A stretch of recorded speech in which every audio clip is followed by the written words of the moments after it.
Quand j'essaie d'aller dans une synagogue à Sarcelles, je vois pas trop de Sénégalais, musulmans ou mourides avoir la possibilité d'enseigner. Ça vous dérange peut-être moins. Et c'est pour ça que je dis, pour terminer, si vous permettez, Missier, que nous... Je vous en prie, Bouana. Merci beaucoup, Missier. Benjamin Stora qui raconte ses stories. Lorsque j'ai été nommé, vous n'avez peut-être pas dû suivre ça à Atlanta cette année, plus grand représentant et plus grand militant noir de la sphère francophone des 10 dernières années. Compétences, et donc sur le terrain... C'est vous qui dites. Hein. Non, mais c'est vérifiable sur Internet, il y a des vidéos, il y a des discours qui sont tenus par Malik Zlouchebaz et par d'autres, les tenants du Black Power aujourd'hui du 21e siècle. Donc il n'y a que les Noirs qui peuvent enseigner ce que c'est que la négritude et... En tout cas, de la même façon, moi quand j'essaie d'aller dans une synagogue à Sarcelles, je vois pas trop de Sénégalais, musulmans ou mourides avoir la possibilité d'enseigner. Ça vous dérange peut-être moins que le fait que des Noirs enseignent la négritude. Nous, on aimerait bien avoir notre propre destinée, si ça ne vous dérange pas. Agir comme des grandes personnes. Le code noir est terminé. Le temps où les Noirs étaient considérés comme des êtres mineurs, d'accord, mentalement et autres, est terminé. Il me semble que ça se voit aujourd'hui. Si ça se voit, laissez-nous, s'il vous plaît, la possibilité d'enseigner à nos propres enfants sans qu'on ait à chaque fois des gens qui viennent tenter de nous casser les pieds en nous racontant que ça doit être d'autres personnes qui doivent enseigner la connaissance de nous-mêmes. Ils ne peuvent pas l'avoir. Cette connaissance-là, ces souffrances-là, il arrive à un stade où... C'est les historiens qui doivent l'enseigner. Mais vous parlez d'historiens, lesquels? Les historiens comme Pétré Grenouillot? Vous parlez de qui?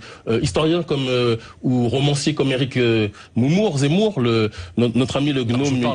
Je vous parle d'historiens, j'ai dit historiens. Ouais, mais historiens comme qui? Il y en avait un tout à l'heure, par exemple, Benjamin Stora. Stora qui raconte ses stories. Moi, il m'intéresse pas Benjamin Stora. C'est quelqu'un qui me fait doucement. Donc aujourd'hui, c'est la couleur de peau qui détermine ce que l'on peut dire noire. C'est-à-dire que moi je ne peux parler que des blancs et vous ne pouvez parler que des noirs. Personne n'a dit ça, mais vous pouvez apprendre les enseignements que moi j'ai reçus. C'est la question que je vous pose. Ben, je vous réponds si vous permettez, Missier. Puisque vous me dites Missier, je dois vous dire Bouana. Bah de toute façon c'est de la manière dont vous, généralement la plupart des gens qui vous ressemblent. Mais vous pouvez m'appeler comme vous voulez. De toute façon, vous savez, la manière dont vous m'appelez ne me gêne pas.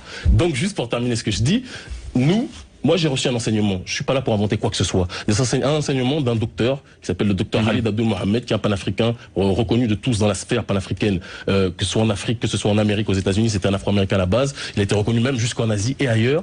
Il a écrit, il a programmé un certain nombre d'enseignements visant les Noirs du monde entier, les Afro-descendants et la diaspora noire aussi de manière générale, pour que cette dernière, à l'image d'un arbre sans racine qui ne tient pas, nous on veut fortifier ces racines pour que ces arbres de la négritude, ces arbres noirs puissent tenir debout et puissent être magnifiés aux côtés de la diversité. Et c'est pour ça que je dis, pour terminer, si vous permettez, Missier, que nous... Je vous en prie, Bouana. Merci beaucoup, Missier. Et que Kunta Kinte a bientôt fini sa phrase, ne vous inquiétez pas. Que donc sur ce terrain, non, mais c'est de l'ironie, ne soyez pas vexés quand je dis ça. Bon voilà, on est entre deux personnes qui manient l'ironie. Sur ce terrain-là, d'autres personnes peuvent recevoir cet enseignement. Donc aujourd'hui, les gens de toutes couleurs peuvent recevoir. Simplement, puisqu'il nous reste 30 secondes, Kémy Séba, un petit garçon né en France, mais de couleur noire, il doit grandir en tant que noir et français ou grandir simplement en tant que français?